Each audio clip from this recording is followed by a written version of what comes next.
It's as safe as being in the Lord's pocket with the flap turned down. This week on isletunes, it's a look back at the podcast's second season, revisiting interviews with Todd MacLean, KINLEY, BraedenV, Takeda Takeda, Rojin, Aflaki, and Fiddlers Sons, and of course, you'll be hearing their music. Yous ready, PEI? Let's get her done!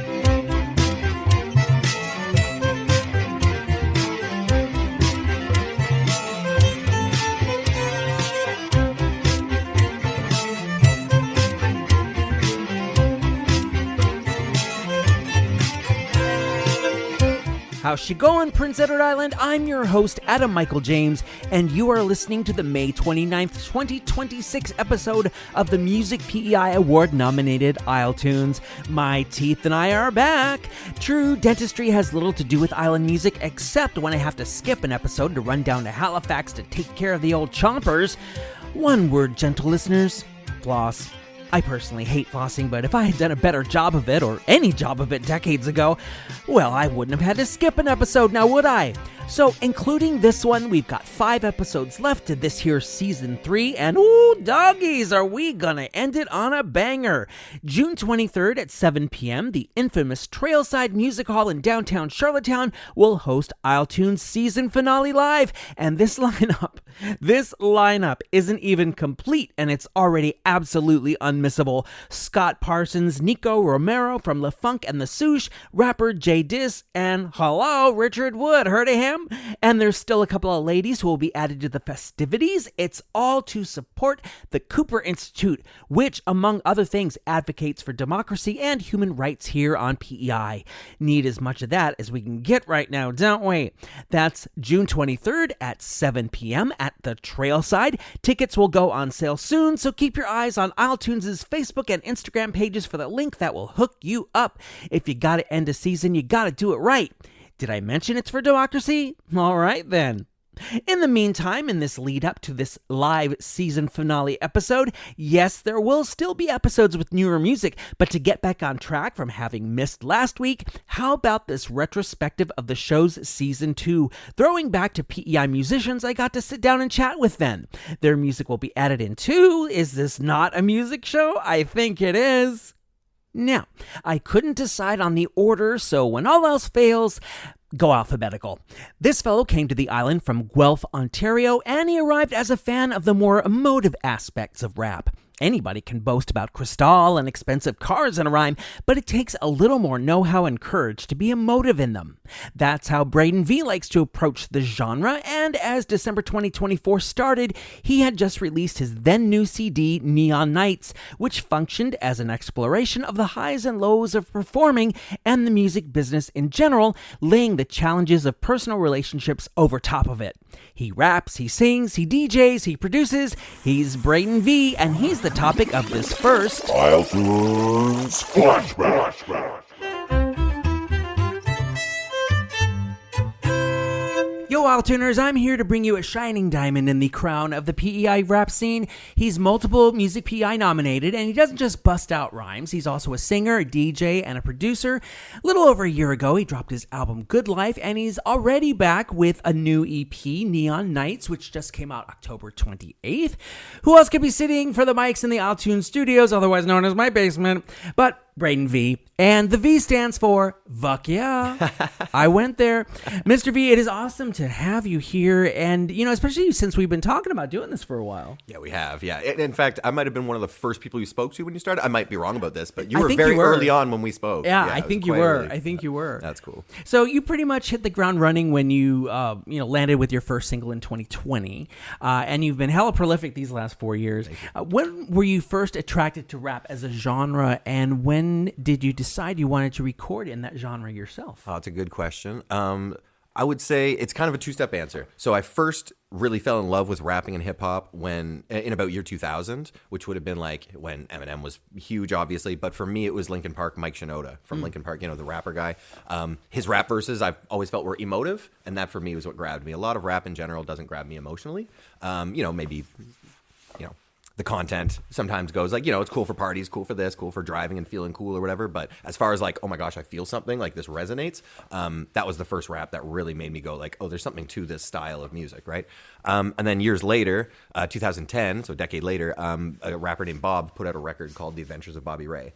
And that record has a smash hit called Airplanes, you probably heard, or Magic with Bruno Mars. Anyways, that was like the first like melodic singing rap that I'd heard in probably my entire life. I'd probably heard other before, but that one really hit me. I went like, this is like the kind of music I'd like to make. It's got great beats, it's bouncy, the guy raps, the messaging is good, and they're singing. And I love the singing choruses. I like to bring everybody together to have them sing with me.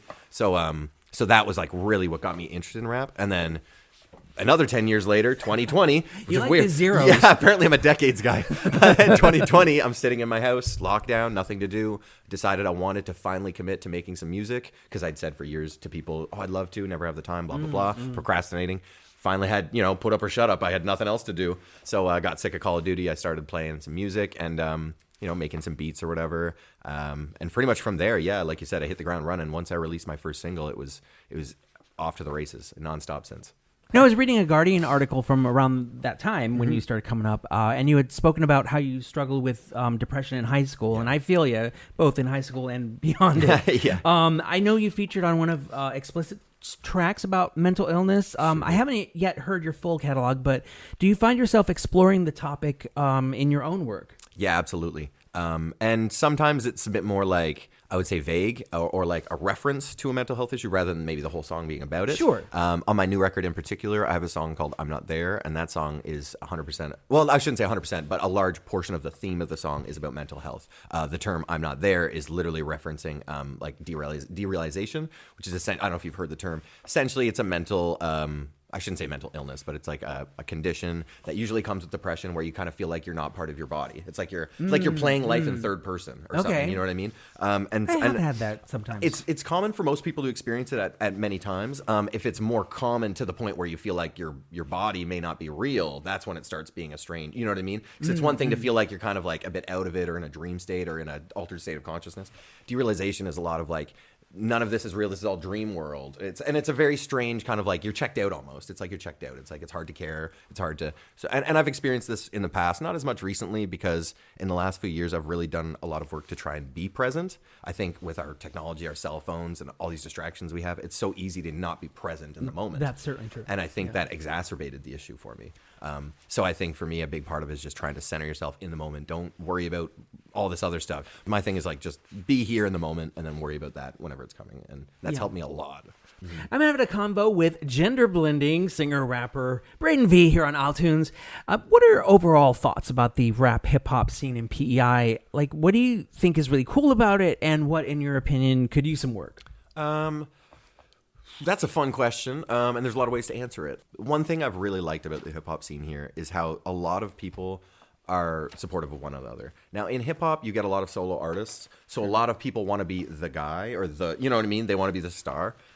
Which I get it. Like, you're a solo artist, you want to be kind of like, the headliner or whatever, the front man or whatever. But when you're on a rap show with 8 other rappers, not everybody can be the main, you know what I mean? You kind of have to support each other a bit. Yeah, that's right. So one thing I've loved is like every time we do sets, there's always somebody that's pointing a camera at the other guy and getting a clip for him for his social medias. Or, you know what I mean? If somebody's not available, somebody else will fill in and there's no, big issues. There's always something that, like, people can help each other out with. Like KM, I don't know if you know Kerry McCarthy. I've heard of him. He and I, like, he's one of those dudes. He's always there to help out in the scene. And that's awesome. Like, you need those kind of people that are like, hey, you need a cameraman. Hey, you need a music video. Hey, you need to record. I got to play. Like, those kind of people are what build the scene, and they're integral. So shout out to any of those dudes like that, because they're what we need more of for sure. And as far as improving the scene, I mean, there's always ways, but I think infrastructure is big for us. For hip-hop in Charlottetown and PEI in general, and the East Coast, it's hard for us to get venues, hard for us to get gigs. Infrastructure is big. We need to support each other because, like, the rising tide raises all ships. That's always been my kind of philosophy. I love that. Especially in hip-hop, where in this kind of an island where it's kind of not exactly, like,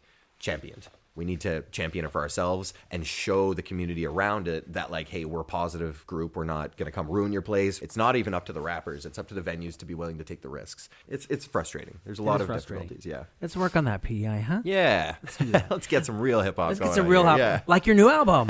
Thank yeah, you. the segue. Let's talk about that album, Neon Nights. Sure. Now, you just had a CD out around this time last year, and the level of output is rivaling Prince over here. So what made you put out another collection so soon, or is this soon to you? I wanted to do and have wanted to do for ages a monthly release, like a song every month, regardless. But Heavily ambitious. a little too ambitious for my own good too. Because after that record last year, I wouldn't say I puttered out creatively, but I had a couple personal issues I went through, a couple business deals that fell through that cost me too, and that sucked. It's very, very disheartening when that happens. Yes. So I kind of went through a little little moment of lacking motivation. You had to a valley. record. Yeah, exactly. And that was actually the first time I think since I started music that I had like burnout.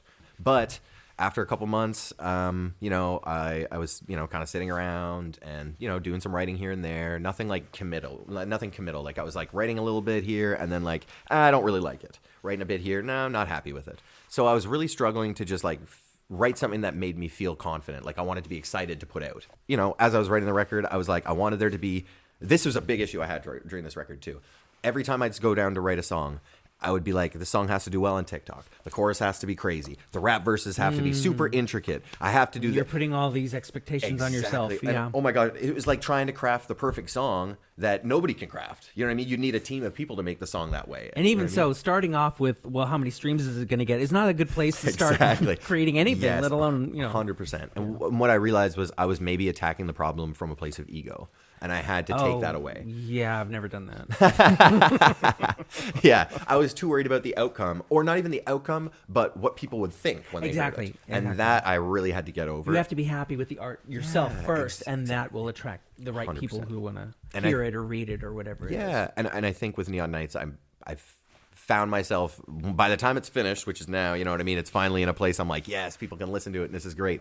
I feel like it's in a place where the messaging is there, the rapping is there, the songs are fun. I leave a lot open to interpretation. Some of the lyrics you're going to go, is that reality or is that him exaggerating his life a bit? And I kind of liked playing with that with this record, the idea of like, a couple lines are totally fact, and then there's maybe one line that's exaggerated fiction. And that's like, so that people go like, Braeden is this larger than life character rather than just, you know what I mean? I wanted the BraedenV to be this. I want it to be this, rather than just me. You know what I mean? Like I want it to be the package, this cool, like this guy. You know what I mean? This universe that you can step into with me. And the whole Neon Nights story is essentially like an exaggerated story of the last 3 years of my career, where we're going out on the weekends, we're showing up at these events, we're putting on the shows, we're doing the parties. Hence the title. Yeah, exactly. The Neon Nights. And then also there's the lows of that as well, right? Which is, the politics and stuff, the self-doubt, the, all the frustrations that come with being an artist and coming up in the scene the way I have, because it hasn't been without a couple waves and a couple roadblocks, Well, to put it that way, yeah. So, we've had some drama and we've had some issues and some bad actors. So getting around those was a big thing for me to overcome. In this record, I felt like I did that. Like I felt like I was able to get some of that weight off me too. And this record is kind of a great way for me to feel like this is me. This is a statement of who I am, slightly exaggerated, and that's the fun. Well, that's right. But yeah, so I'm really excited for people to hear this and go like, this is the new BraedenV. It's a bit of a rebrand for me. Yeah, kind of it's fun. the Neon Nights era. Exactly, it's a different era. That's right. Different era. 100%. Now, I know you're doing a show at Baba's December 7th, not a solo gig, but slaying the mic, very festive, along with other acts in the lineup. What can folks expect at that show, and will you be hitting the stage solo in the foreseeable future in support of Neon Nights? So slaying the mic, first of all, Adjust the Facts' show, December 7th, Bubba's Lounge. It's going to be an awesome night. I'm super excited. We have a couple rappers from Off Island coming. Mike Dow, he's one of them, and he's awesome too. It's going to be basically like the hip hop scene's Christmas party. You know what I mean? Like unofficially, I don't think anybody said that, but I can tell already. It's like that's kind of how it's Christmas looking. in Hollis. Yeah. So and Liz Leo's on that show, so he and I are actually going to do one of the songs that we have as a collab. We've only been able to do once before, so I'm excited about that. I've got a couple of special guest features coming out. It'll be a really fun night. So if you can make it to Bubba's Lounge, December 7th, guys, keep it in mind. It'll be fun. But yeah, for Neon Nights supporting that, I did do a little bit at the end of the summer, a couple of shows, but once 2025 hits, I'm actually planning a tour. across the Maritimes. Oh, nice. And I'm hoping to get into Ontario too. I have spoken to a couple of venues there last year, and we were kind of still figuring some things out. I didn't want to commit to anything then because I didn't have the new record. I was kind of like, I didn't even apply for some festivals to DJ last year because I was like, I want to have new music when I do it. Yeah. So I kind of sat out a bit last year for some stuff. I'm not going to do that 2025. We're going to be everywhere. So yeah, keep an eye out. Once 2025 comes, I'm going to start dropping some dates. So keep an eye out. Follow me on Instagram. Yep, follow them and follow iTunes where I will be That's announcing right. it. Now, so far, 2 cuts from the album have seen virtual needle drops here on the show. Most recently, Fade Out, which has Spivvy on it, that was in September, and Real Ones, which dropped officially as a single November 1st, but you were very generous to let me sneak preview the demo version of it back in August. So we talked about I'm Not There, and that's the one I think I want to play because not only does it have some cool atmospheric keyboards on it, but you both rap and sing on it. And we talked a little bit about the inspiration that you had behind that already, but is there anything else you'd like to add about that particular track? It's about getting away. It's also, like I said, about not being present. It's kind of like a duality thing. I used to struggle a lot with like allowing myself to be taken advantage of by toxic people. And part of I'm Not There is about getting away from that. And of course also like getting away from the mental health issues that it created, right? Which is the, derealization and not really feeling like you're present because you kind of are tuned out because you don't want to be where you are, right? When you're unhappy, it kind of makes sense as a coping mechanism when you think about it. So anyways, with this track, the second verse, I start taking shots at like people who aren't there for me and fake people and society and how, you know what I mean? It's just like, I start kind of going off and I really like felt like it was kind of liberating to kind of go like, and you, and you, and you, you know what I mean? Because a lot of my music, you'll notice, is a lot of like, and me, and me, and me. That's true. You know That's what I mean? true. So You do point at yourself quite a bit. yeah, so it's fun once in a while to be able to take some shots kind of in the air and kind of like feel like it's not all my fault. Sometimes other factors create my problems. You know what I mean? And it's kind of, it felt a little liberating to go like, you need to take responsibility also. And it's not like the song is attacking people in particular. Right. But you'll notice in that second verse, maybe it's like a little like, I'm this way because I want to be, and I'm going to make a scene, and I'm going to do this stuff and kind of stomp my feet. And I like that. I like that, just letting it out. Braeden, my dude, it has been kick-ass having you here, and I look forward to your continued presence as an island music maker. Plus, fun fact, we both have Dutch heritage. That's right. So, grote geluk met jouw neon nachten. Whoa, what did you just say? Good luck with your neon nights. Oh, thank you very much. Danke. Yes, right? I don't know what That's close enough. That's, close enough. That's German, but, that's okay. German and Dutch are very close. So it's all good. It's all good. So this is BraedenV with I'm Not There on iTunes. Cheers.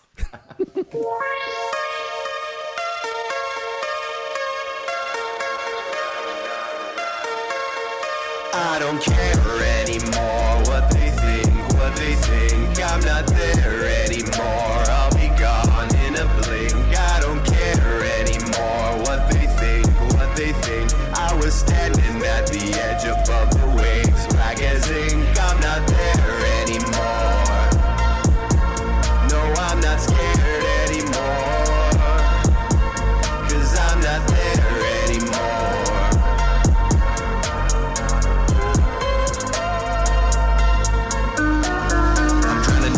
Feel like I can barely breathe at all. Keeping in this pain takes all of my self-control. My head's full of creeping doubts from things that I don't speak about. Like I've got a darkness and I'm bleeding out from my soul. Waking up from dark dreams, screaming out. No one's there to hear me now, and soon you'll know the reason how this sad can be ice cold. When you know what I know, from the dark roads my story goes down. Now I can see the storm, and I've been living in this cage for so long. Way too many days in the shade. I just wanna feel the sun. I close my eyes and I pray a brighter day will come. It's a difficult life, but you only get one. All the things that I've seen, all the things that you've done. It don't matter what they say. I know what I'm running from. No more living in the past, 'cause I'm never going back to the place that we came from. It's ridiculous. Yeah, maybe when I'm gone, you'll hear my message clear, that I was never really here. I don't care anymore what they think. I'm not there anymore. I'll be gone in a blink. I don't care anymore what they think. I was standing at the edge above the waves, black as ink, but I'm not there anymore. No, I don't care anymore. I'm not scared anymore. 'Cause I'm not there anymore. You got no one left to blame. say it's my fault. I was never really here at all. You and me, we are not even the same. I'm cut from a much different cloth. Nah, I was never one of y'all. I don't affiliate with fakes, we move in different ways. I've been out here making plays for days. Smile despite the rain and shade. So please, I can see it when they lying to me through their teeth. I just need to be alone, I need some room to breathe. I've been losing my head, had too much to drink. Gotta smash the bottle to get them to leave. I can shout if I want to, I can cause a scene. They'll pull out the phones and point them straight at me. I'll just get more famous, I'll get lots of streams. They just want some entertainment and they want it free. When I needed you the most, you were never there to rescue me. Now I'm gone. Lost like a memory. Maybe I'm nothing cause you never really thought of me. Gone like a shadow. Lost like a memory. Maybe I'm nothing cause you've already forgotten me. Get my message clear. I was never really here. And with my last word to get the message clear. I was never really here. I don't care anymore what they think, what they think. I'm not there anymore. I'll be gone in a blink. I don't care anymore what they think, what they think. I was standing at the edge above the waves, black as ink. Now I'm not there anymore. It's ridiculous. No, I don't care anymore. I'm not scared anymore. House. Cause I'm not there anymore.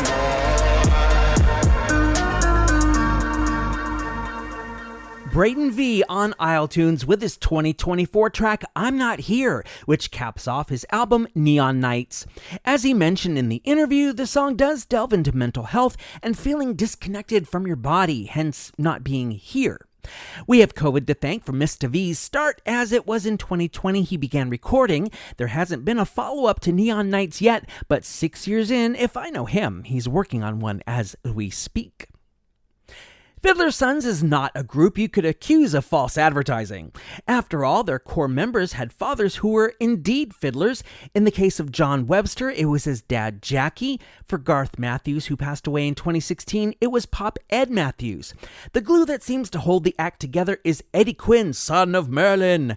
And it was with Eddy I had a chance to jaw in November 2024 on the heels of Love Don't Divide, Fiddlers Sons' just released record.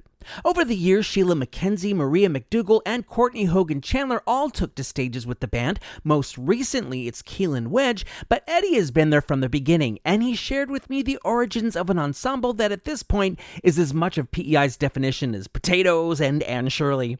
Appropriate to dust off our talk now, too, as Fiddlers Sons is just starting up their yearly spate of summer performances. Here's their founder, Eddy Quinn, on isletunes. Now listen up, All-Tuners, because it's not every day I get PEI music legends in here. From what I know of this fellow, he wouldn't think of himself as a legend, but when you and your group have had 9 albums out in 26 years, and you've had 2 of your own solo CDs out, and you've won tons of awards for these various recordings, that qualifies as legendary as far as I'm concerned, and if not legendary, then ubiquitous, as every summer you can catch his combo doing so many dates on island stages they rival Taylor Swift and her Eras tour. Turns out Eras are what we're going to talk about with this founding member of Fiddlers Sons. Who else could I be referring to except Eddy Quinn, who's with me an appropriately old-fashioned way by telephone, ear to ear in the iTunes studio, otherwise known as my basement. Eddy, thank you for taking a moment out to have a chat with me today.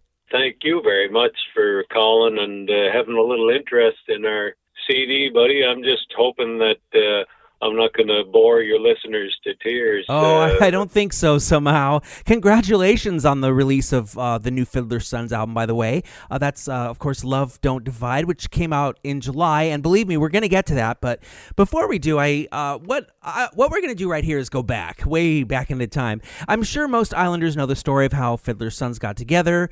You, as the son of fiddler Merlin Quinn, got it into your head to contact John Webster, the son of fiddler Jackie Webster, and the two of you reached out to Garth Matthews, whose dad was Prince County fiddler Ed Matthews. So we've got the Fiddlers and we've got the Sons of Fiddlers. What I want to know is, what inspired you to put together a group like this in the first place, and when did that happen? Well, it happened, I guess, it must have been back in 1997, and I'd been playing in a country band at the time, and we were playing a lot of late-night dances and bars.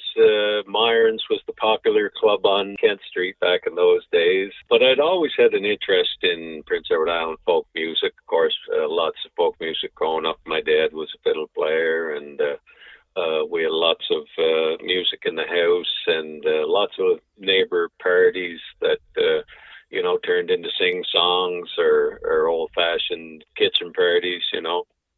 I guess I just had an interest in singing music rather than music that I thought would be popular at nightclubs and dances. Music that I genuinely loved, with no motive of it ever being popular or successful. So I guess I found a couple of guys that had the same sort of mindset in John Webster and Gareth Matthews. What was it like taking your musical idea to the stage in those early days? Well, we started off, very modestly, just playing. I think our first gig was an anniversary party. Playing some picnics, a few clubs. I guess the band got its first break, so to speak, for a local band at least, when we started playing a supper happy hour show at Meyer's in the winter months. Every Friday night we'd play there for a couple of hours and catch the after work crowd for a few wings and a few beers, and it really seemed to generate a lot of interest in the music we were doing, and kind of spurred us to keep it going and take this sort of passion project a little more seriously. And here you are all these years later. Now, the first Fiddlers Son album came out all the way back in 1998. What led you to record an album, and what led to putting original songs on it when you could have easily filled it with traditional tunes and other tried and true material?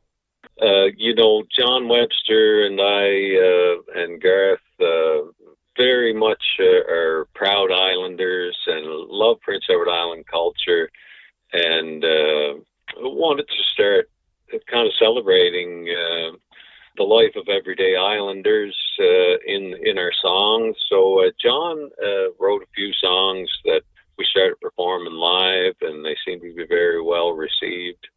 And we got to a point where we thought maybe it's a good idea for us to try to capture some of these songs. And we ended up going to a studio in Gateway Village at that time, up in Borden, Prince Edward Island, and recorded the CD with the engineer at the time, a guy named Bob Strait.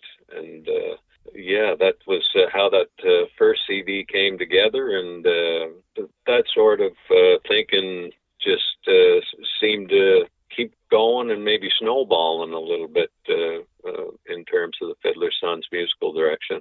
I'm talking to Eddy Quinn, founder and vocalist for Fiddlers Sons, who just this summer released a new album. Now, Love Don't Divide is the first album since 2017's The Best of 20 Years. What made you go in for this particular project?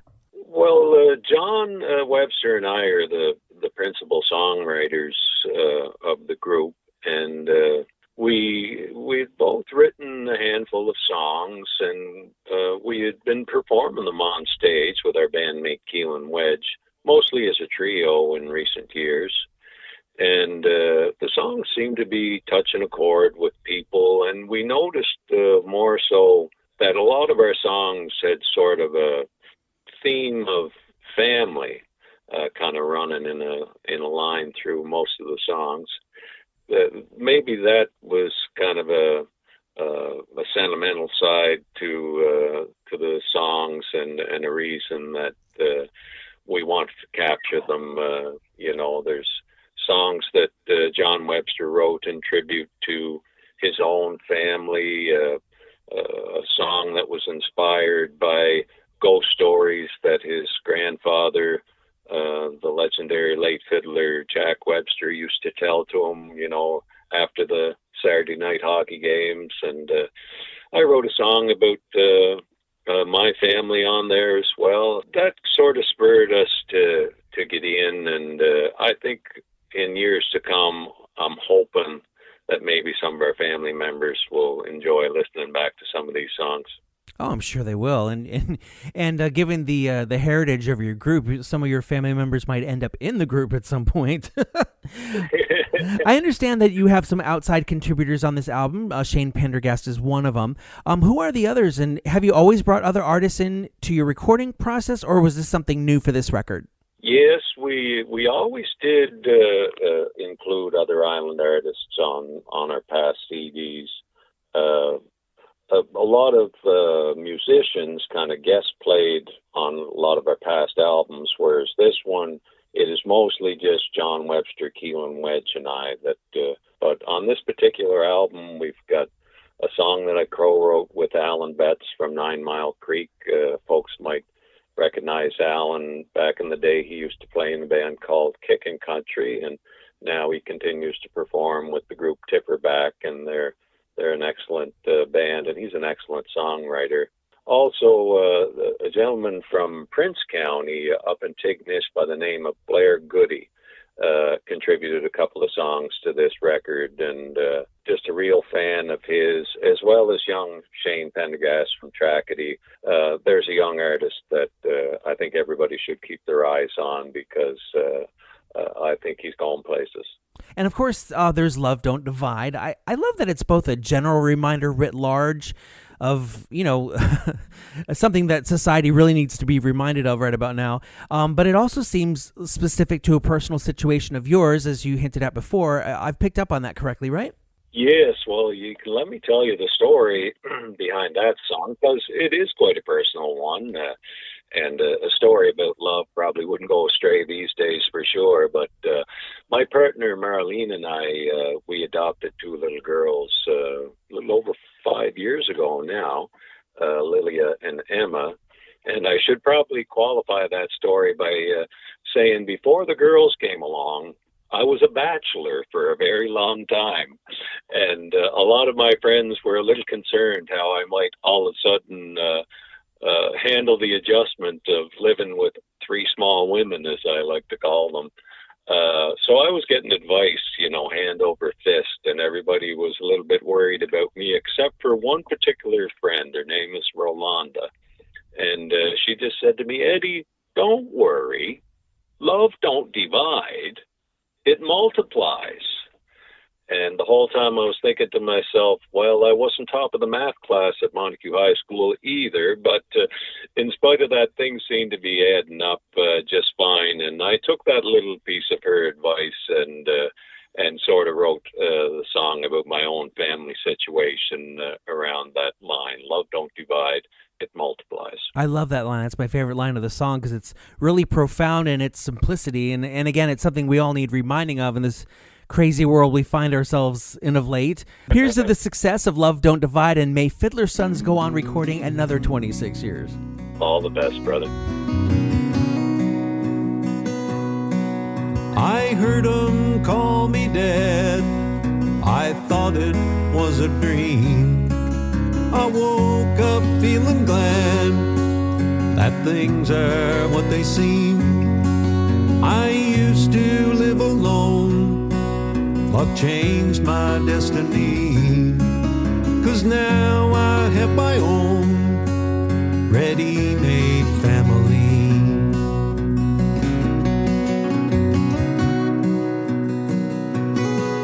The greatest love I've known, she dreamed of something more. 2 girls needed a home, so we opened up our door. Now every day's a game, we're learning as we go, and nothing seems the same ever since I've come to know. Love don't divide, it multiplies. And the way that things add up just might take you by surprise if you do the math and you analyze. Love don't divide, it multiplies.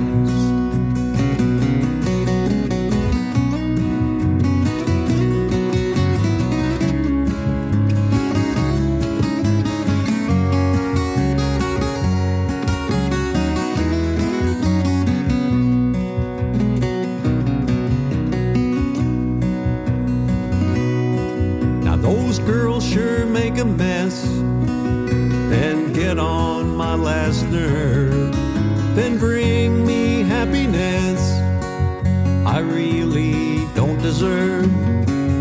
'Cause every single smile redeems my lonely past, and it's been worth every mile to find true love will last. Love don't divide, it multiplies. And the way that things add up just might take you by surprise if you do the math and you analyze. Love don't divide, it multiplies. And now we're stretched a little thin, 'cause we're always on the go. But it seems the more we give, love only seems to grow. Love don't divide, it multiplies. And the way that things add up just might take you by surprise if you do the math and you analyze. Love don't divide, it multiplies. Love don't divide, it multiplies. Fiddlers Sons on isletunes with the title track from their 2024 album Love Don't Divide. Unfortunately, in 2026, we need the reminder even more, but it's not like we didn't see that coming. Eddy Quinn gets a lot of inspiration for his songs from just driving around the island, and you may not know that he also has a book out, Island Characters Volume 2. That came out in 2021. It's the sequel to the first edition, which went to print in 2015. Speaking of print, lots of stuff has been printed in PEI publications to document happenings, events, and other such occurrences that take place around here. Luckily for us, islandnewspapers.ca has most of it in their archives, and it's from that we're able to have a look at such captured moments of the island's past via the simply named segment This Week in PEI History.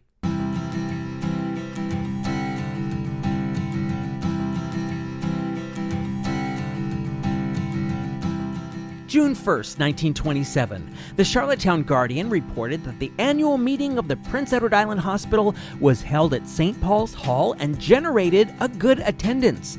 In addition to other matters, one of the big topics of discussion was whether to renovate the current facility or build a new one. The only problem was something up to date was estimated to cost $225,000, that is $4.2 million in 2026 dollars, and even just fixing up what was there would run $90,000 or $1.7 million in today's money. The major issue was that it would be hard to raise cash for remodeling, let alone doing up a brand new hospital. Somehow, they pulled it off. The still existing facility that had stood at present-day 31 Kensington Road in Parkdale was indeed replaced by a new building at 5 Brighton Road by 1934. Of course, even that one went the way of hand-cranked car engines when the QEH opened up in 1982. June 6, 1840, the Colonial Herald and Prince Edward Island Advertiser announced that a large and commodious dwelling house sitting on Town Lot 48 was to be sold at auction the coming June 17th. Just completed, the structure boasted use as either a private residence or a boarding house or even a hotel, and came with offices and outhouses. It was owned by a J.H. Down, and the auctioneer was an S. Desbrizet. Most of you know there's a Desbrizet Crescent just out of downtown. Now, I don't know if there's a difference between the usual Lot 48 and Town Lot 48, but an 1880 map indicates that Charlottetown royalty was at least included in this area, so that seems to track. How did these people find this house without a civic address? I mean... June 6, 1942, a photo of C.H. Pratt, a sergeant in the Royal Canadian Air Force, ran in the Charlottetown Guardian of that day with a caption revealing that Pratt had been wounded on active service during air operations in England that May 18th. A wireless air gunner, Pratt's injuries were said not to be serious. Still, just one more person taking one for the team trying to stop the spread of fascism in Europe. Stupid fascism.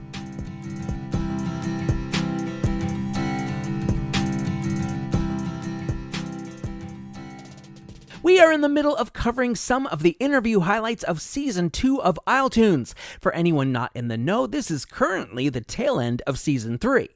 But Season 2 started out with this one-name artist who has spent the last 2 decades making a name for herself, despite already having a musical pedigree she admirably didn't ride the coattails of. The first of those decades was taken up with her turn in Hey Rosetta, and the second one has largely been dedicated to her solo work, though overall and all told, she's played on at least 75 albums not her own, including for Jen Grant and Rose Cousins. You know this lady as KINLEY, and to properly put respect on her name, you gotta capitalize it. In my interview with her from August 2024, she explained why lowercase or sentence case is out and how it happened to be that the acclaimed violinist works off a 110-year-old instrument. Wait till you hear how she got it and where it came from. 6 letters, 1 awesome performer. It's KINLEY on isletunes. That's right, baby. isletunes Season 2 kicking off here in the isletunes studio, otherwise known as my basement. I've got someone with me who's so kick-ass. Her name is in all caps. And she started playing violin with the group Hey Rosetta in 2007, toured all over the place with them until her cousin said, hey, you ought to record your own music. Yeah, did I mention that her cousin is Liam Corcoran from 2 Hours Traffic? Yeah, him. Anyway, so Liam's cousin followed that advice in 2016 and has been racking up Music PEI and ECMA awards ever since, and not to be outdone, she's got her own world premiere track to contribute to this world premiere themed return episode. She is KINLEY, and she's here, and I'm super jazzed she's agreed to sit for the isletunes studio microphones. Welcome, KINLEY. Thank you so much for stopping by. Oh my gosh, thank you so much for having me. This is fun. This is awesome. Now, I've got to ask, names and affectations have always interested me, and that's why my professional name is Adam Michael James. So what inspired you to stylize your given name in all caps? Love that question. No one's ever really asked me that before.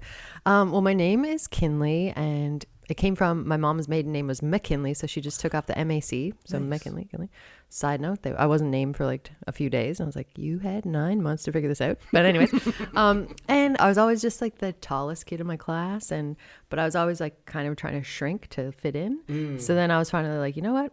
I'm gonna write my own songs and stand tall. Never shrink to fit in. Yeah, so I'm standing tall, as big as I am. And my name's gonna be big. That is deserving of all caps. Yeah. I think so. I think it totally works.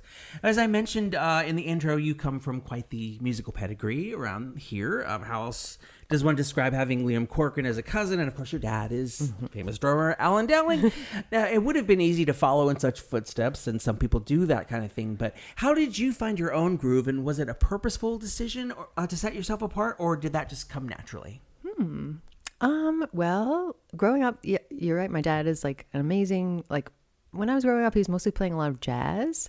So there's always like a jazz trio rehearsing in our living room. Well, my mom was like making muffins, and then she'd have a rehearsal in the later. She's a classical pianist with opera singers coming over. Wow. And then I don't know, I just kind of absorbed a lot. And then they took me to a lot of concerts, and they put me in piano lessons, which I didn't like. I was like, our piano was right in front of the living room window, and I'd just see the kids playing outside, and I was like, I want to be there. But then in grade 4, I just heard on the loudspeaker one day, they're like, if you want to play violin, come down to the music room. And I was like, that's different. Nobody I know really plays violin. So I went down, and then my grandparents were really excited because they're like, oh, your grandfather played. And then I ended up getting his violin, which is amazing, which is the same one that I play today. So I was like, very cool. All right, I'm going to do this. That's very cool. He got it in 1915 in Belgium, during the war. I know, it was apparently this bombed out town, but he walked into this house, and on the shelf was this perfectly beautiful, amazing violin that survived, was untouched. Yeah, that's amazing. Borrowed it. Sorry, Belgium. Sorry, the overdue fees for 109 years. They add up. but that's okay. Obviously, you've got a new or newish now because it's been out for a month single, which still fits in with this world premiere theme episode. My podcast, my rules. It's your first release since last Christmas's Drift, right? Yeah, just as obviously in today's music world, one can put out a single without an album following it up. Still, your last album was in 2022, Daylight, of course. Might there be a new KINLEY album about to see daylight sometime soon? Great question. I'm finding like putting out an album every 2 years is a lot. So I'm thinking that singles is the way to go. I'm speaking with indie pop powerhouse KINLEY. I didn't make that up. It's on your website. Somebody else wrote that. It wasn't me.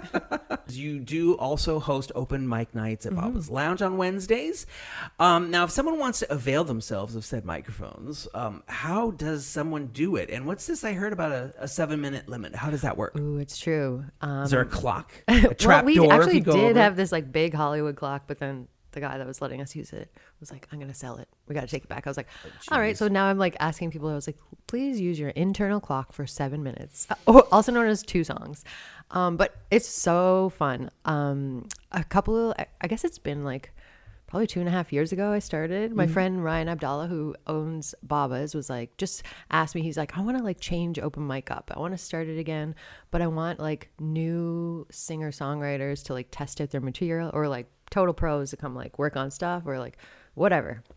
I was like, oh, okay, that sounds pretty interesting. Yeah. So yeah, we started it, and there's like a beautiful loyal following, all these people that didn't really know each other, and now that they're there every week and they become friends. It's so cool. It's like a little club. Yeah, and it's like really, really supportive.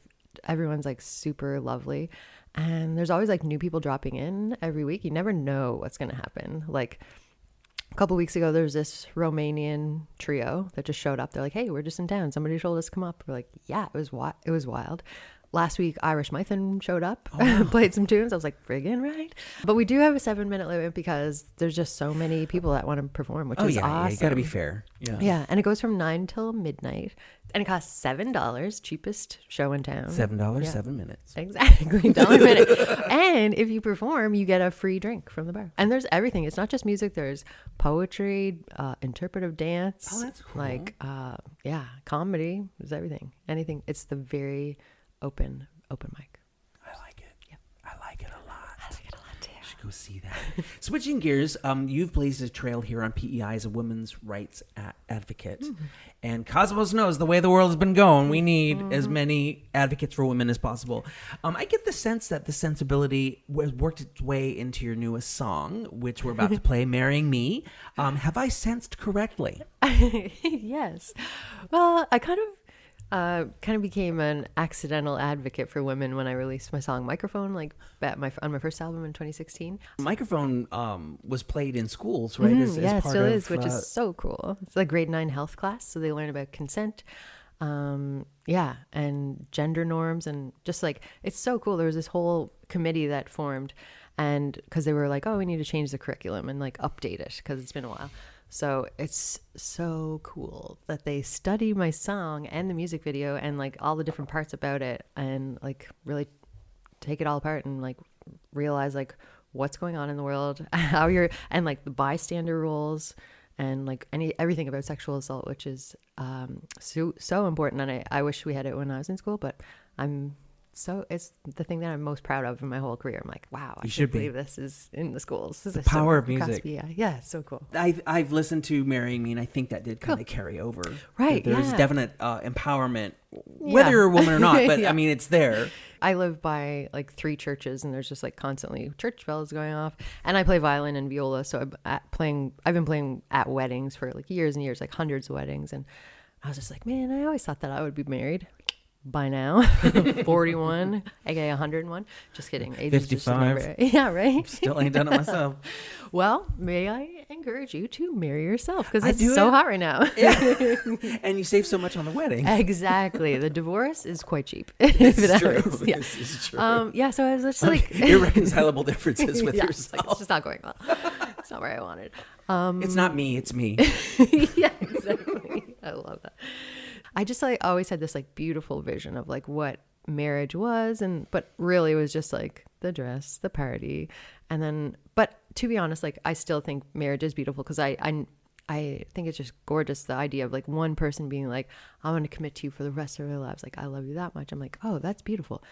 I was having a conversation with someone recently, and I was just like, oh, I can't wait for my wedding someday. And he was just like, oh, I don't really believe in marriage. And I was like, what? You don't? Okay, I've never come across this before. And he was like, oh, no. And that's when I wrote the song, because I was like, well, I thought this was the one. And I was like, I guess that's not going to happen. So that dream's not happening. So I was like, all right, I guess I'm going to have to marry myself then. So I was like, if he's not going to marry me, I'll marry me. And then I was kind of like, you know what? I actually love that idea, because if we work out or not, like, I still have myself. Like, that's the most important thing. And I feel like self-love is like, you have to just love yourself. And then I was like, why would I just deny myself of a fancy ring and a white dress? So I was like, you know what? I am going to just do it for myself, because why wait around for some... Yeah. I mean, it's a $40 ring from Georgetown, but I love it. Still, it counts. Want to see it? Yeah, I do. It's my engagement. Look at this. Some bling, y'all. Bling, bling. Money, anything. $46 with tax. Yeah.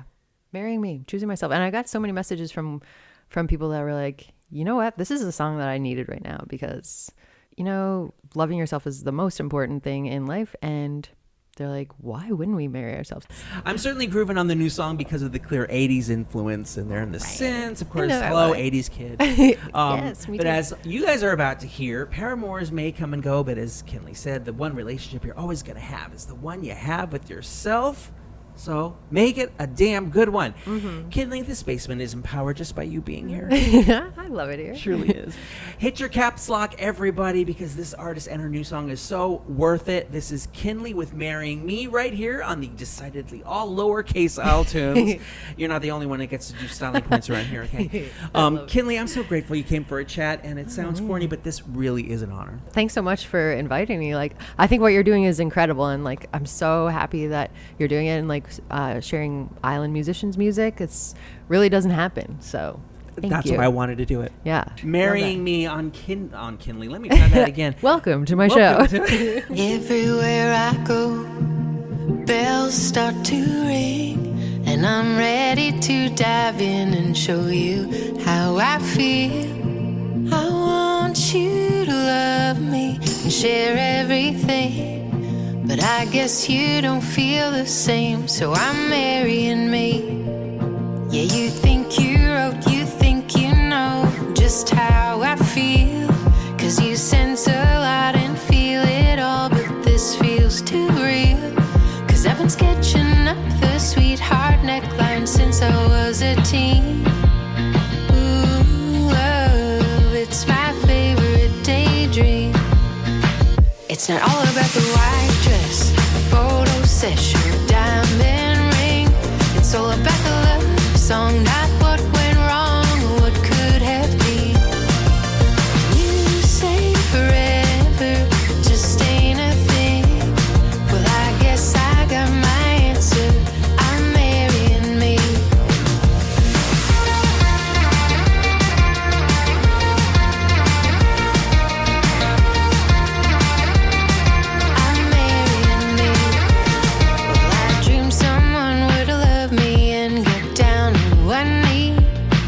I guess not everybody is a bride to be. Slow breathing, trying not to take it personally, that the one I wanna be with doesn't wanna marry me. It's not all about the white dress, the photo session, the diamond ring. It's all about the love song, not what went wrong or what could have been. Forever just ain't a thing. Well, I guess I got my answer. I'm marrying me.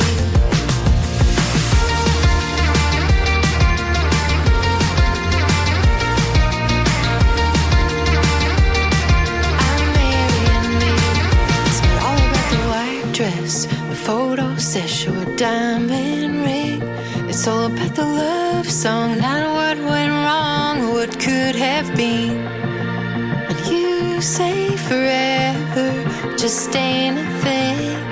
Well, I guess I got my answer. I'm marrying me. It's It's not all about the white dress, the photo session, the diamond ring.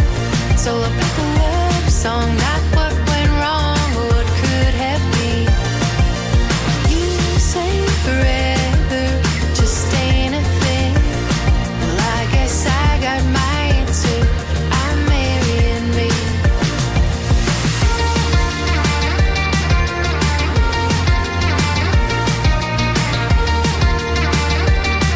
I'm marrying me.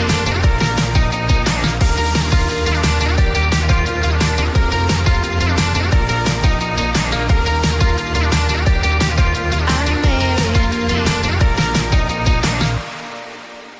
Best part of this is all the wedding gifts go to yourself. The self-empowering Marrying Me, KINLEY's 2024 single on isletunes. She went on to release the track New Light last year, and hey, KINLEY! That's a riff on Hey Rosetta, go with it. 2026 ain't over. There's still plenty of time for her to go 3 years in a row with fresh material. The country of Iran is a bit of a hot-button topic right about now, since a certain orange entity masquerading as a person started a needless war, but that should not reflect on this next artist who actually came to this country from that country in an effort to escape its stranglehold on its citizens, women especially. And that was before Dementia Dawn made things worse over there. April of last year, I began a series of interviews in connection with IRSA, the Immigrant and Refugee Services Association of PEI, who introduced me to more than one musician now making the island their home. It's not often you meet someone who started out studying cellular and molecular biology only to shift to being a filmmaker, but that's who I got with Rojin Aflaki, who can also boast being an actor, producer, and a singer, which is how she ties in with all this. We talked about what attracted her to PEI, what she was working on at the time, what her ultimate goals are, and naturally, music. Get to know Rojin Aflaki all over again on isletunes. Now on isletunes, it's time to bring you something pretty exciting. Now, starting with this episode, the podcast is pairing up with IRSA, that's the Immigrant and Refugees Association of Prince Edward Island, to bring you musical talent from artists who come from all over but have one thing in common already. They've made PEI their home.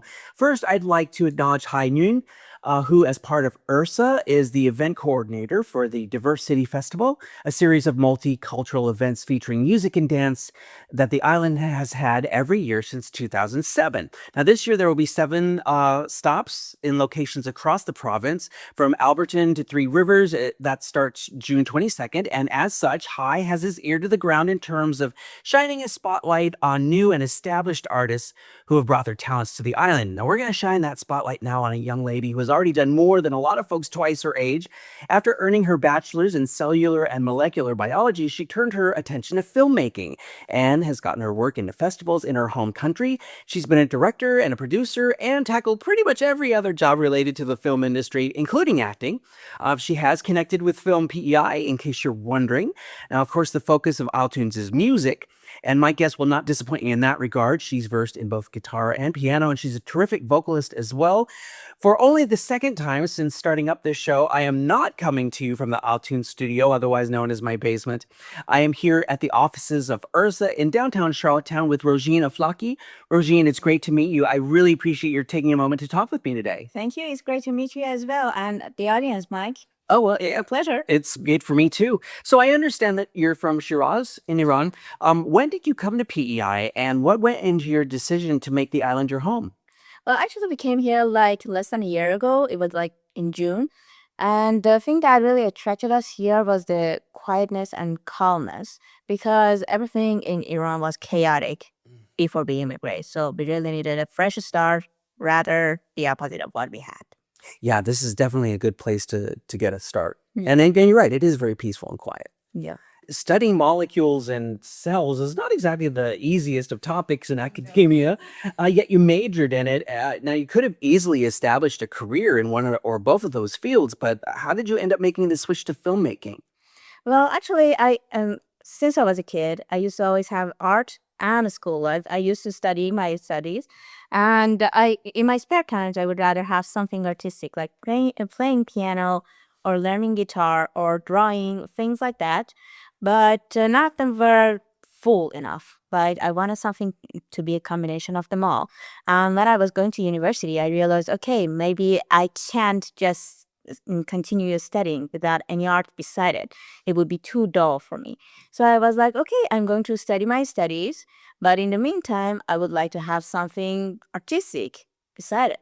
So I still have them both, and I'm trying to apply for Holland College in the joint degree of cellular and molecular biology. I'm going to do that, but things are like a really good scale. Like sometimes the film is heavier and I'm going to focus mostly on that, but sometimes, okay, there's no project and it goes lighter, so I can mostly focus on my studies.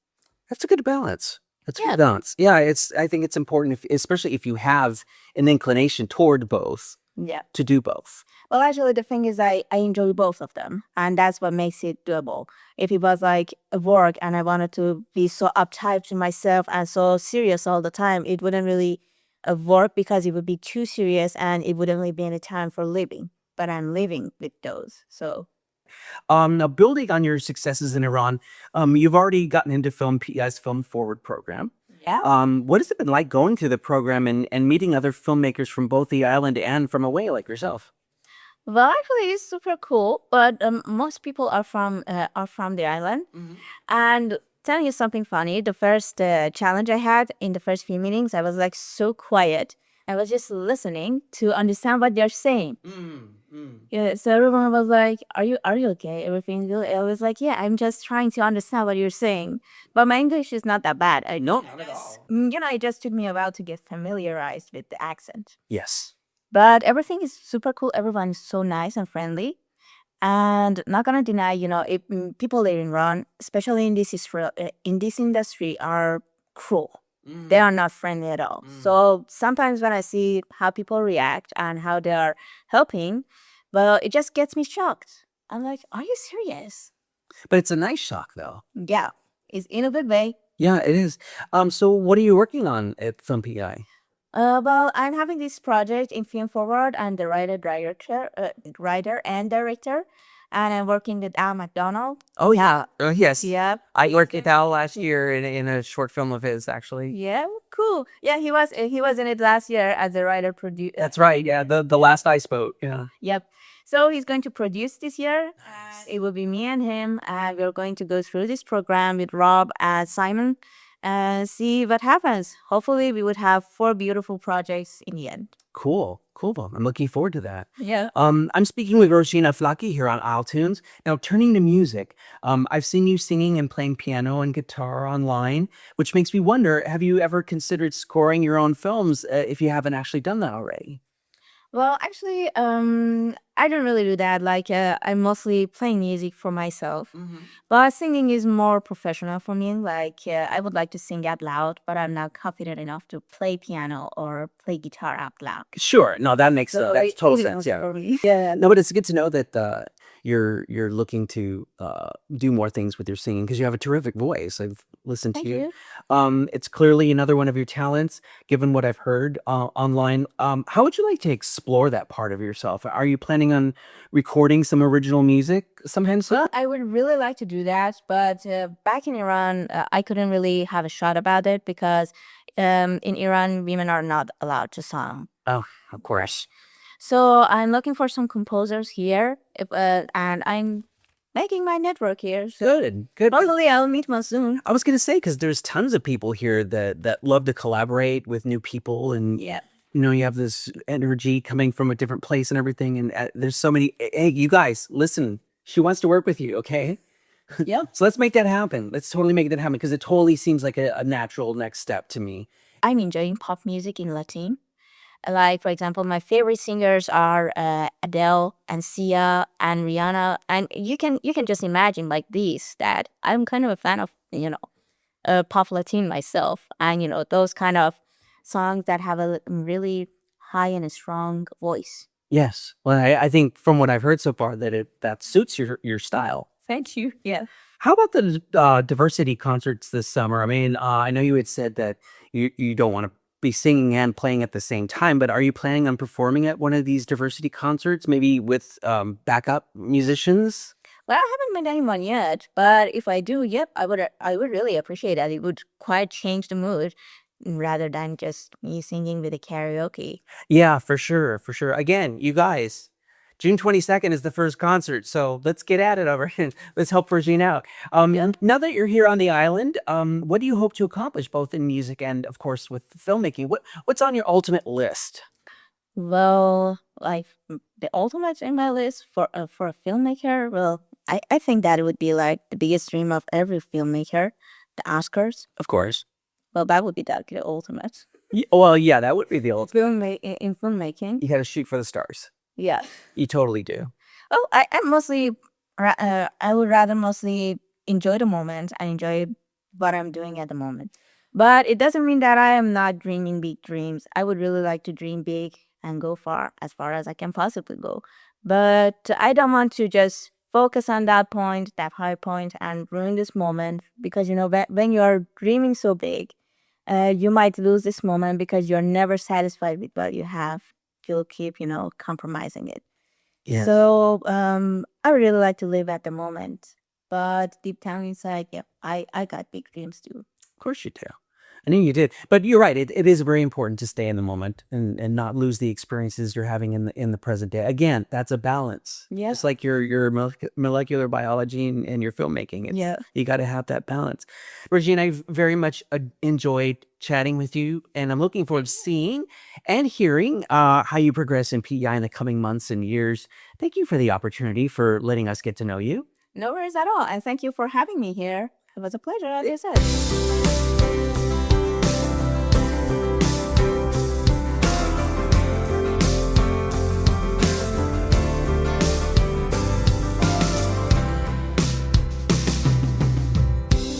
To all of you in your darkest days, those who feel lonely in endless space, fighting battles with no one beside, hiding the tears that you keep inside, this song is for you.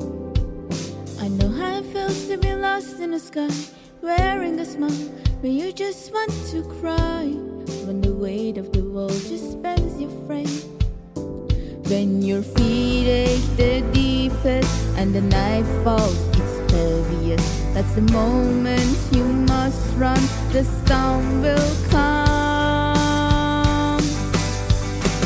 Run for love, run for life, run for every silent cry,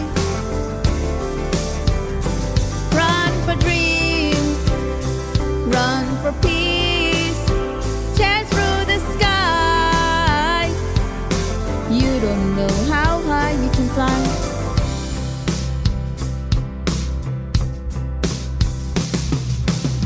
I've been there at the edge of despair, rock bottom cold with no one there. But there's a gift shadowed in that place, crying to sleep as the darkness grows, going numb, wondering what life knows. Feeling so small, your goals far away, and your peace burns the most, and the dark's like a ghost. That's the moment you must fight, break through the night. Fight for love, fight for life, fight for every fragile try, fight for dreams, fight for peace, break the night. You can blaze the star bright. Just another try, another try. It's okay to fall. Another try, another try, another try. So try, try, try.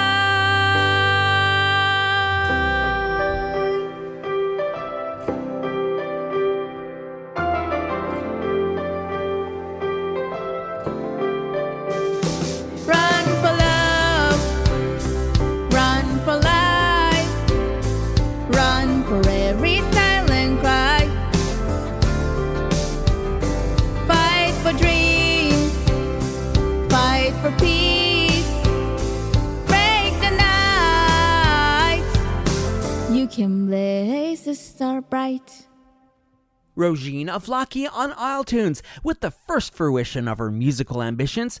See, at the time of our interview, she had only done cover songs, but I just discovered this cut that has been released since. It's Run for Love, which came out as 2025 was just days from being over. Turned out 2025 was a big year for Rojin. The short film she mentioned making through Film PEI's Film Forward program did indeed come out. It was called Slam the Door Shut, and it screened with 3 other projects lensed under that initiative. As for the Immigrant and Refugee Services Association's Diversity Festival, which Rojin and I discussed, that party is back for its 20th year with its 7 island-wide extravaganzas starting up June 28th. And you may just see me there as host if everything aligns up right. Oh, hosting goddesses, hear me! There's certainly lots of other shows happening before June 28th, and what do you know, I'm here to tell you about them in gigs to dig across Prince Edward Island.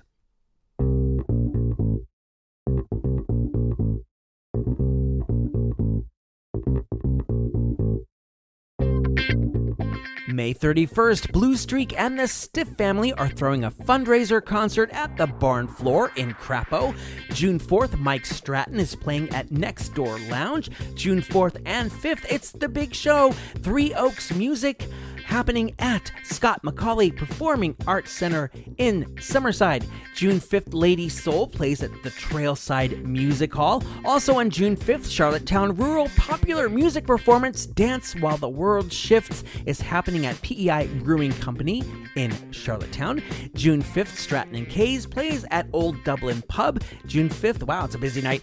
Nudie and Lawrence Maxwell Ode to Outlaws playing at Trackety Community Center in Trackety. June 5th also sees Richard Wood live, Fiddle Fandemonium 4 at Center 150 in Summerside. June 6th and 7th, the Starlings Choir and guests featuring Angie Arsenault's Vocal Studio Choral Students are playing at Harborfront Theater in Summerside.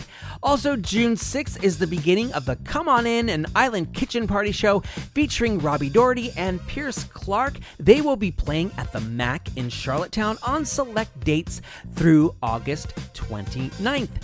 June 12th, the Swoosh plays at Trailside Music Hall, and June 13th, Mike Stratton plays at Next Door Lounge. Don't forget, too, the Festival of Small Halls is kicking off June 12th at Historic St. Mary's in Indian River, and that will be going on at various locations throughout the island until June 21st. And also, don't forget, Baba's Lounge holds an open mic night every Wednesday at 9 p.m., hosted by the one and only KINLEY.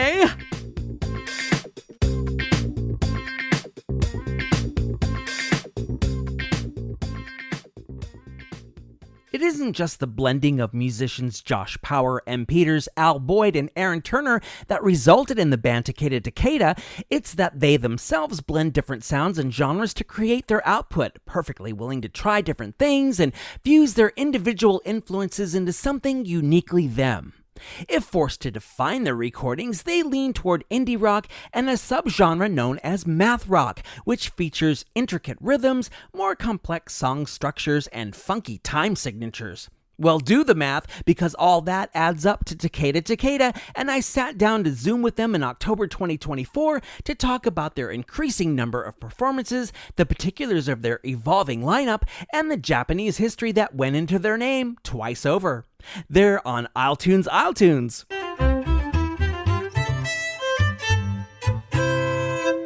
Now, isletuners, you don't need to know Japanese to like this quartet I've got here for you.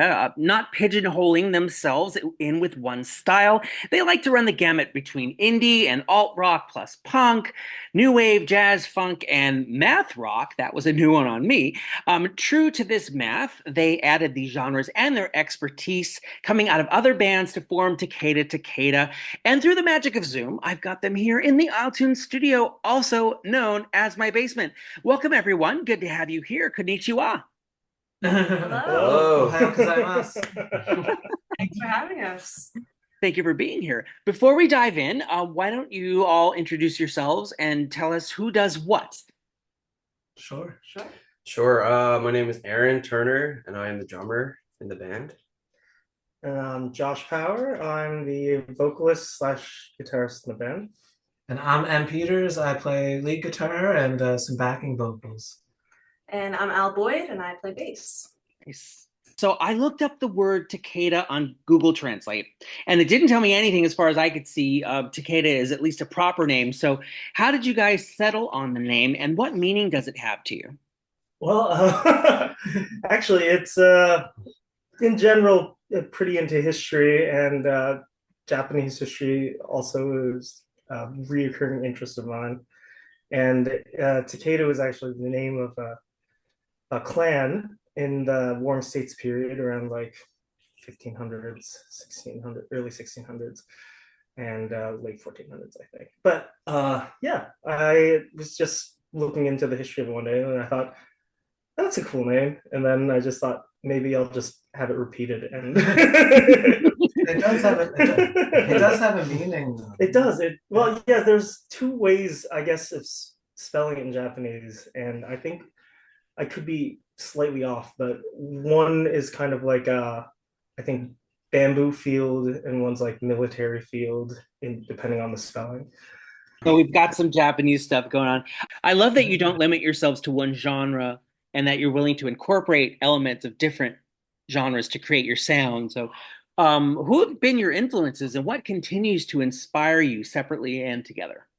Oh, well, Josh is the main songwriter, so he can probably answer. Okay, well, I guess for me, I could, to name a few, Strokes have been a huge influence for me just because they were one of my favorite bands, and it kind of changed the way I approach songwriting and everything. But also Radiohead, it's huge, I think, all around. For all of us, yeah.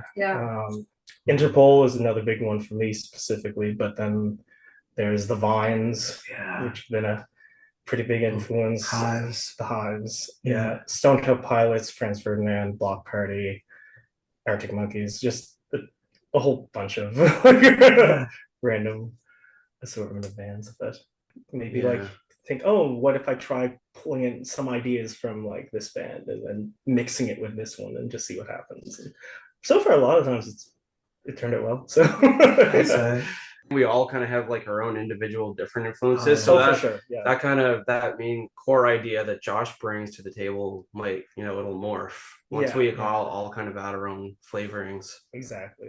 Yeah, like Josh is such a great songwriter. Has a great intuition with songs that it's pretty easy to mesh with that and bring something that works. It makes it very easy already. And like we all come from different backgrounds and styles. Like I'm involved in several different things from all across the genre spectrum. I played in like metal bands, and I play with Scott Parsons, who plays reggae and folk, and I played some prog stuff. I played indie stuff. I played a lot of acoustic folk stuff, and just we always try to take what we learn, take stuff that kind of resonates with us from all those different styles, and kind of use it to our advantage in creating our own sound. We try not to limit ourselves. We try not to stay in a lane. We'd always try to branch out and just try stuff. Just if it sounds good, then it is good. I'm speaking with the band Takeda Takeda, who's making a mark for themselves on the island. Now, you put out your first EP in our shells earlier this year, right? Well, the funny thing is we actually started recording that before we started playing any shows. But we kind of just sat on it for a while. We weren't really sure exactly what we were going to do, but I ended up just putting it up on SoundCloud one day, just to have something tangible to show people, just to kind of showcase what we sort of sound like in that time. But we are looking to record a full album. Mm-hmm. If any of your listeners feel like helping us out with that, it's always a huge endeavor recording. So that's our next big project is recording a full album and putting it out as soon as we can. Yeah. And a lot of motivation for that is coming from when we are playing our shows. We're playing quite often now, well, most weekends. Yeah. And without fail, people come up to us after and say, are you on Spotify? You have Yeah. music out. Yeah. we Josh, we do get to say we've got an EP on SoundCloud, but it predates some of our members, and the music that we have that we're playing now is not. This is came after that, so there's it seems like a lot of demand for people to say what you're playing in front of us right now. We want to be able to stream it. We want to be able to hear it. So that's definitely a huge motivating factor for us to get something absolutely. And Al, you had said that you're playing a lot of live gigs, which I've noticed too. Your next one is Friday, October 18th at Baba's Lounge, right?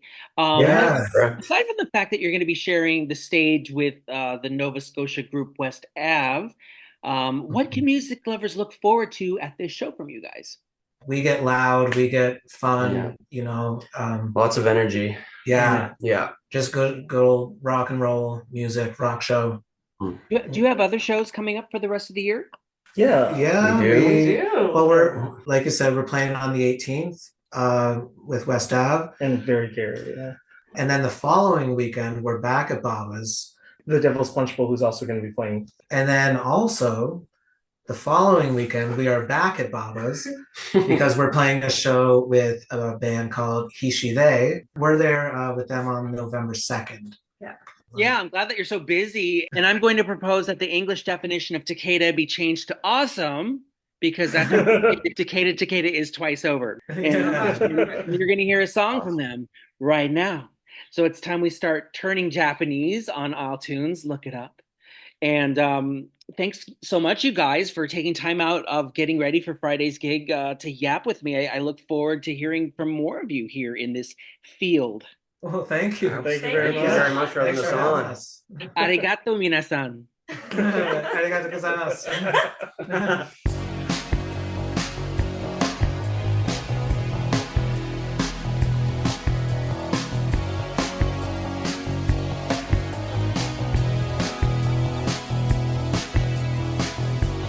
Fill your head up with expectation. Then break down when they fall apart. Just focus on the minor tribulation. Nothing ever feels like it's good enough. You're not the king of the civilized world. It's not about you, it's not about you. You're not the king of the civilized world.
Takeda Takeda with a bit of 80s inspired goodness in the form of Not the King from their 2024 EP In Our Shells. I dare say they've been emerging from their shells since our yap. While they haven't produced the full album they told me they were planning, they have since released 3 new singles, all available exclusively on SoundCloud, their preferred platform it seems. He's a writer, he's a music teacher, a session musician, a sax player extraordinaire, and though rare, he sometimes trades in being a member in bands to record solo. If you don't know by now that I'm talking about Todd MacLean, then seriously, you need to give up your PEI citizenship. Todd's been at it for years, and his impact can be felt from up west to down east between his former Guardian articles and his tenures in Rude Mechanicals and the Amanda Jackson Band for starters. He's always on the go and tough to slow down, so miracle of miracles, I got him in front of the isletunes microphones in October 2024 to talk about how he finds balance in his constant activity, not to mention his freshly released instrumental album Apricity, and what the hell that word even means. We had so much to talk about that for the episode, I split the interview into 2 parts. Here, I'm combining it into one. It's long, but so worth it. Todd MacLean Revisited, y'all.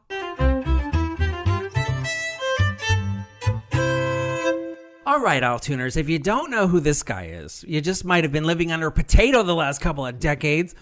He's a musician, obviously, or he wouldn't be here. An author, an environmental advocate. He's been in bands aplenty and gone solo. He's a music teacher, and I know after we stop rolling here, I'm going to catch you for not picking up my guitar the last couple of years, even though I do still have his handwritten notes. His handwritten lessons, I still got those. Good. If it's a day ending in Y, you can pretty much find him on stage jamming with somebody. He's got a new album out, and its title is going to teach you a new old word while we're at it. Yep, I've got Todd MacLean here in the iTunes Studios, otherwise known as my basement. Todd, I know from personal experience how busy you are, so that's why I all the more appreciate your stopping by here for a chat. This is an absolute pleasure to be here. I love this setup. This is like professional, a rockin' basement talk show. Yeah, exactly. Rock and bass. I was going to use that title, but I think somebody else already stole it. Now, full disclosure, So I have cool. known Todd for somewhere around 15 years. I think we met when your awesome wife, Savannah, was in talks to be the makeup artist for the musical I co-wrote, The Nine Lives of Ella Montgomery. And even then, you were pretty well established in the island music scene. What I'd like to know is, how did it all start? Because there was a time you weren't PEI's go-to guy for all things music. Wow, great question. I started playing in bands in high school. My first band was called Monolith, and we were full on, like grungy, like, fairly heavy, wrote our own tunes, and we won a couple of battles of the bands, like that kind of thing. And then from there, I went to UPEI, got into a band called the Rude Mechanicals. Dennis Ellsworth was the lead singer. And we were going for about 6 years. We had moved to Toronto with that band, and then in 2005, that band split up, and then I moved back to PEI. And then it was around that time that I just started playing with like kind of a number of different people. Like as a multi-instrumentalist, it helps like in the branching out aspect with being able to connect with other artists here in this phenomenal music scene that we have.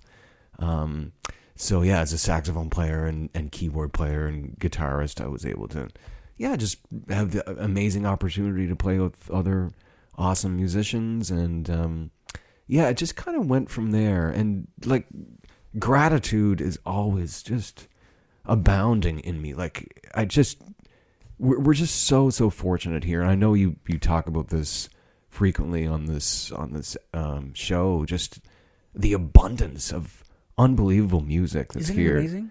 I'm just so grateful to live and work as a musician here. We're grateful to have you, seriously. And with all the different instruments that you play, that must mean you have a bunch of different inspirations and influences too, depending. Talk about some of those. Yeah, well, a few of my influences would be, like saxophone-wise, for example. I really got into Van Morrison at kind of an earlier age. he's of course most well known for Brown Eyed Girl, but obviously he's got a huge catalog of music, and saw him live in Toronto, and that was an incredible experience. Just, with his horn section especially. So like as a sax player, I love all those horn lines that he devises, and I love U2 though. For a long time I was into Wilco in a big way. I love like Foy Vance I'm listening to a lot these days. And of course, like the old, kicking it back to like, Louis Armstrong, Ella Fitzgerald, Chet Baker. I'm a huge Chet Baker fan. And Sonny Rollins as a sax player. I love him. The list goes on. And as you said, you've been in Rude Mechanicals. There's a bunch of other bands, English Words, Amanda Jackson Band. Probably more that I cannot think of at the moment. It seems that you tend to be less of a solo artist. Is there something that calls you more to making music in a group setting than it does, having just yourself as the front person? Yeah, definitely. It's the fundamental collaborative aspect of music. Like, really, when we look back through all the history of music making, it's from the get-go, it's been, a collaboration. It's been people connecting through rhythm and sound, and there's so much that happens in that experience, right? When we share music together. And so I get so much as far as like my own emotional state. I am fed so much with positive energy when I play music with others. It's an amazing experience. And it's different every time depending on who you're playing with as well. So exactly, yeah. So I do play solo. I don't mind it. It can be great sometimes. It can be liberating because you're just basically flying by the seat of your pants and doing your own thing, and you're not adhering to nobody to answer to. You're making your own tempos for everything, and things can be free that your way. Own statement. Exactly. But I just it's an incomparable experience to be able to dive into a song with another artist or several artists and create something beautiful in sound together. I never take it for granted. And again, just with the phenomenal amount of musicians that are here to have that experience with, like, why would I not do that, with my days? It's amazing. Now, if I have my info right, your last solo record was Long John June, right? Nice. I've listened to it. Actually, I played it on the show. But so what made you decide to make another album at this time? This Apricity is quite a different tone from Long John June, isn't it? It is, yeah. It is all instrumental, this CD. So at the time when I did Long John June, that was in 2018. But at the time, I had been thinking about doing a fully instrumental album. I wanted to do an album of Celtic pieces, gospel pieces. You're like me. It's like, I want to do this project. I want to do that project. Yeah, exactly. Yeah. So finally, I got around to doing it, and it did take on a different focus, though, when my mom passed away in March of 2022. So yeah, when that occurred, I realized I needed to, have this as an expression of grief, really. And an outlet. An outlet, yeah, exactly. And so that's exactly what this is. There's several songs on here that are specifically in connection with Mom, basically dedications to her. And then just like a number of them are kind of songs that I can just sort of express this feeling of grief I am speaking with the one and only Todd MacLean, whose new album, Apricity, just came out on Friday. I think you probably know about me that I love words and I'm always intrigued by their origins. Now, admittedly, I had to look Apricity up. What does it mean, and what does it mean to your album? Yeah, great question. So the word means the warmth of the sun in winter. It's an old English word that came about several hundred years ago, and after it was introduced, for whatever reason, it just didn't take hold, I guess, because it's such an obscure, precise thing that people just didn't really use it. But Savannah, my wife, discovered it earlier this year. This past winter, she just saw it online. Some social media post had used it. Nice. And she said, wow, look at this word. And right away, I was just struck by it. I loved it. And then in getting to the recording of this album, the recording happened in June and beginning of July at Savannah's father's studio, Gordon Belcher's studio in Guernsey Cove. And going into the recording of it, I knew, okay, this is going to be an album focused on grief. And that word popped back in my head, and I thought, oh my gosh, that would be perfect, because it's like when you're standing outside in the middle of winter and it's, a frigid day, and you, like, it's like minus, whatever, like minus a million. And you think, this is just so cold. But then all of a sudden the sun comes out and you've got that glimmer of warmth coming upon you, and it just seems so out of nowhere, almost out of place. That's the feeling of, like, for example, when my mother passed away, it was such a heart-wrenching experience. I fully felt gutted. It was like someone ripped my heart out, and I just could not even fathom going on, like, trying to comprehend the reality of going through life without this person in my life. It just didn't make sense. I had a friend, Roger McPhee, from out Belfast way, and he said, I wish you a portion of that peace that goes beyond all human understanding. And when I read that, I was struck by it right away, yet in the grip of that just raw grief right away, I just could not even imagine what that would be like feeling peace again in the midst of this. Yet, as time went on, it was an amazing, miraculous thing. I felt some, bit of peace trickling in, and it was like that warmth from the sun in wintertime. So, yeah. Apricity. Yeah. Now, yeah, like you said, you recorded over at the Guernsey Cove with Gordon Belcher, who's also his father-in-law, by the way. And you guys just did a show Friday for the album launch. Now, are you planning other shows in support of the album going forward? Or is that going to be like, that's the big blowout show and that's it? This was the big blowout show, yeah, in a lot of ways. I'm hoping that I will be involved in Music PEI Week in 2025. Yeah. Is it too late to nominate this thing? It is not too late. I'll be. Ta-da. Album of the year. Hopefully, I'll get a nomination in the instrumental recording category. Who knows? We'll see. That would be a great nod for your mom too, wouldn't it? It would be. It would be wonderful. So we'll see. I hope that I could get maybe a similar group back together. Tim Hamming on keyboards, as I said, Daryl Gallant on bass. Of course. Unbelievable. Yep.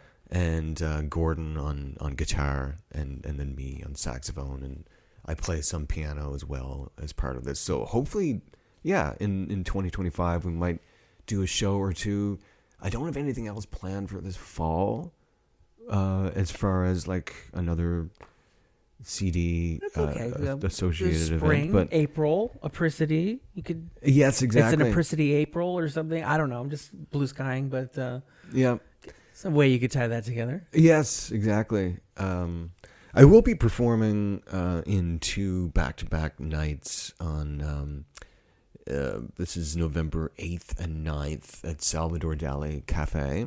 Great spot. Yeah, playing piano particularly, but who knows? I might have the saxophone there, and I'm doing the blues matinee that weekend as well on Saturday, November 9th, with Annette Drapeau Reynolds, and that'll be at the Salvador Deli Cafe, so people could catch me there. Yeah, maybe a couple Apricity tracks will be in there. Well, you never know. Maybe could happen. Mm-hmm. It could happen. Exactly. And this is what I was getting. Great segue though, because your calendar is always pretty full. Yeah. And I mean, it's full at least with doing stuff that you love. But still, how do you center yourself when you're so busy? I know a lot of us could use advice on that one. You know what? It's a really important question.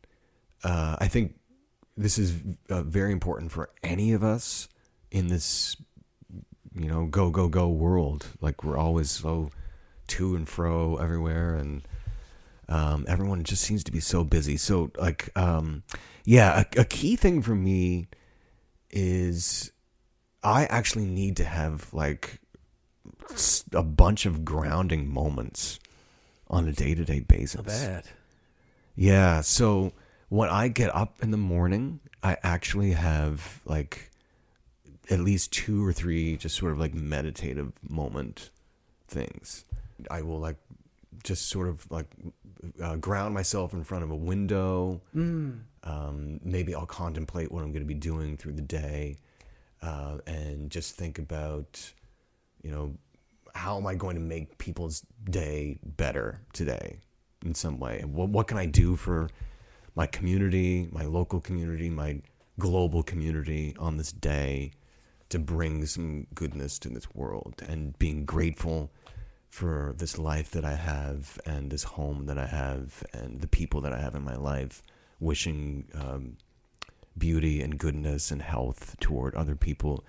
Yeah, I'm very much about this. I do daily prayers as well, and I have, like, these certain spots around the house where I almost have, like, sort of like little altar type things, and I'll just, like, these are like touchstone things that ground me into what's important in life, and that works for me. Everyone will have different things though, like, that works for them, but for me, I've gravitated toward this, and if I didn't have this, I would probably feel just really swept away. You get lost in the spiral. Yeah, because I am busy, and I play with a lot of different people.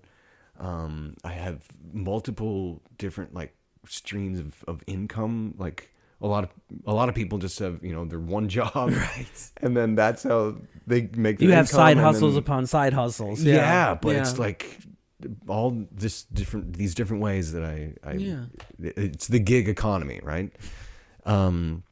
So yeah, it really, really helps for me to have these kinds of practices, and I definitely recommend it to anyone, really. Oh yeah, especially these days.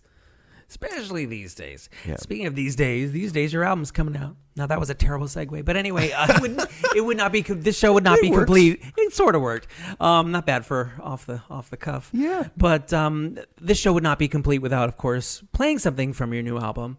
You're gonna have to play DJ here. We're gonna pick some songs and you're gonna set them up for us. What should we hear? I think we decided on 2 of them. Right on. Let's go with the second cut on the album, The Hills of Lorne. It's just a really enchanting Celtic piece that was introduced to me by my uncle Lawson Drake, who is a huge fan of traditional Celtic music. It's a very Celtic name, too. Lawson Drake. Yes. Lawson Drake. Here on isletunes. He's an amazing 94-year-old man who he's the former dean of science from UPEI, wow. and he's still just going strong. I love that. Lives at Whisperwood, and I just am always inspired by this man so much. He's phenomenal, and he suggested this tune to me last year, The Hills of Lorne. And right away when I listened to it, I thought, oh my gosh, I gotta do something with this. Thankfully, it ended up on the CD. And it's a really kind of mystical piece. I hope people enjoy it. It's quite a soothing Celtic melody. Nice. And then we're going to hear... Yeah, we should do Caceres. Yeah, Caceres. This is the name of our cat who passed away in May, and so a couple of weeks before he passed away, I was playing piano next to him. He was just laying on the chair in my studio, and that's right near the piano, and so I petted him a little bit, kind of got him purring, and then I thought I really need to write a piece of music for this amazing being. I haven't done this yet, and he had been sick for a while, and I just it purely kind of flowed out of me at the keys, and right then and there. Yeah, and within about 20 minutes, a half hour, I had composed this piece, and then I went back to him after I had been playing, and he was still purring. So I realized, well, if he gave it the purring stamp of approval, maybe this piece is good enough to go on the CD. And you guys are going to give the purring stamp of approval to Todd MacLean. Hopefully. With this, I guess we'll call it an iTunes rock block. Todd, I always and genuinely enjoy any time I get to spend with you. Well, I need to say bravo to you here on iTunes for all that you do in support of our music community. Thank Adam you. Michael James, this is a spectacular platform to showcase the phenomenal amount of music that we have here, and the passion that you put into this. Your enthusiasm is really infectious, and I was going to say your energy and kindness is infectious, so we're both infected. Both infected in a post-pandemic world. Guilty as charged. Thanks so much for coming by today an absolute pleasure. and talking to you and your new record. This is awesome. And now, as promised, we're going to do two, because one is just not good enough here. So we're going to do two, The Hills of Lorne and Caceres, aussi, from Todd MacLean on iTunes. And I guess this will function as an iTunes rock block.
Two Todd MacLeans for the price of one.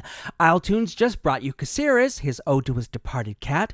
Before that was The Hills of Lorne, which featured guitar playing from none other than Gordon Belcher over at Guernsey Cove Studios on the very southeast tip of our fair isle. Other than that, Todd played everything on his Apricity album himself. What is he over here, Prince? Season 2 has been properly retrospectived. Is that a word? What the hell, it is now. So kicks off this sprint to the end of Season 3, which will cap off with that live show at the Trailside I was telling you about at the beginning of this episode. Come see Richard Wood, Jay Dis, Nico Romero, and Scott Parsons June 23rd at 7 p.m.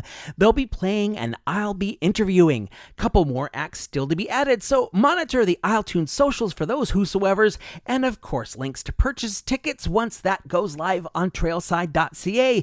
You might also want to punch 902-367-3311 into your phones to have ready, or email info@trailside.com. Speaking of contact info, send any comments, requests, or suggestions about the show to amj@isletunes.ca. You can support the show too by becoming a subscriber on Patreon or picking up some merch at isletunes.creator-spring.com. Musical contribution to the isletunes theme by Caitlin McCauley and John Hashem. Show concept by Rocky O'Neill. Coordination assistance by Jackie Robichaux. I'm Adam Michael James, and I must not neglect once again mentioning that the season finale show over at the Trailside will be in support of democracy via island organization the Cooper Institute, to which a portion of ticket sales will be going. The rest will go to the performers, and AMJ here will get nothing at all, except knowing that I made even a small dent in the fight against fascism. This is a music show, but I bring that up a lot because it's just so important to resist the growing dictatorship being attempted in the United States, and we sure as hell can't be having that happen up here. That's why, since the Orange Menace stole his election, and you know he did, I end shows with the words of Dutch diplomat Gijs de Vries. Ultimately, freedom and democracy are stronger than fear and tyranny. You know it. Thanks for listening, PEI. See you in 7.